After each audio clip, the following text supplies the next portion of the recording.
पिछले 2 साल से चल रही लेबनान इजराइल जंग में वाशिंगटन में एक डील हो गई है, जहां इस डील को अमेरिका एक शांति की शुरुआत के तौर पर पेश कर रहा है। वहीं बैरूत की सड़कों पर इसका विरोध होने लगा है। बता दें, इजराइल और लेबनान के बीच यूएस बैक 14 पॉइंट के फ्रेमवर्क एग्रीमेंट पर साइन हुए हैं, जिसे अमेरिका ने स्थायी शांति की दिशा में पहली कड़ी बताया है। लेकिन इस समझौते को इजराइल की तरफ झुकाव के तौर पर देखा जा रहा है। समझौते के कुछ ही घंटों बाद हिजबुल्लाह ने इसे पूरी तरह खारिज कर दिया। आइए बताते हैं क्या है ये डील और क्यों हिजबुल्लाह इसके खिलाफ है।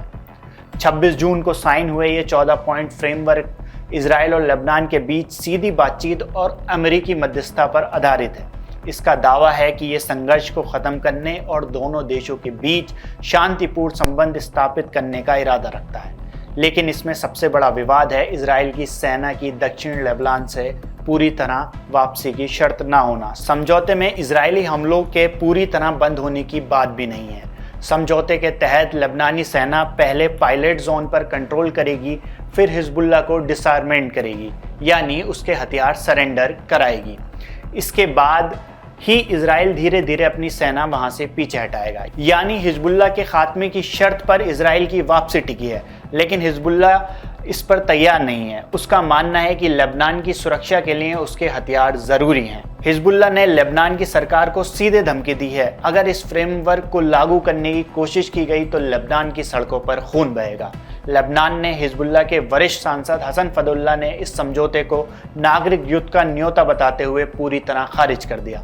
उनका कहना है कि मौजूदा लेबनान सरकार के पास ना तो संवैधानिक वैधता है और ना ही इस डील को जमीन पर लागू करने की ताकत। यही नहीं, फ्रेमवर्क पर साइन होने के बाद हिजबुल्लाह समर्थक बैरूत की सड़कों पर आए और सरकार के खिलाफ प्रदर्शन करने लगे। फदुल्लाह ने साफ कहा, हिजबुल्लाह के बिना कुछ भी पास नहीं होगा और चेतावनी दी कि इस समझौते को जबरन लागू करने की अगर कोशिश हुई तो देश गृह युद्ध में पड़ जाएगा। हिजबुल्लाह का कहना है कि वह लेबनान को बर्बाद नहीं होने देगा और देश का भाग्य सरकार के हाथों में नहीं सौंपेगा।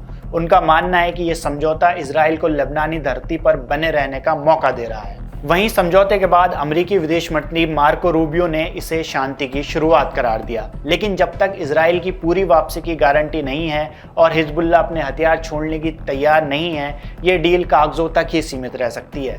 बैरूत में गुस्सा साफ झलक रहा है और यह समझौता शांति की शुरुआत है या नए संघर्ष की, ये सवाल अभी से उठने लगा है।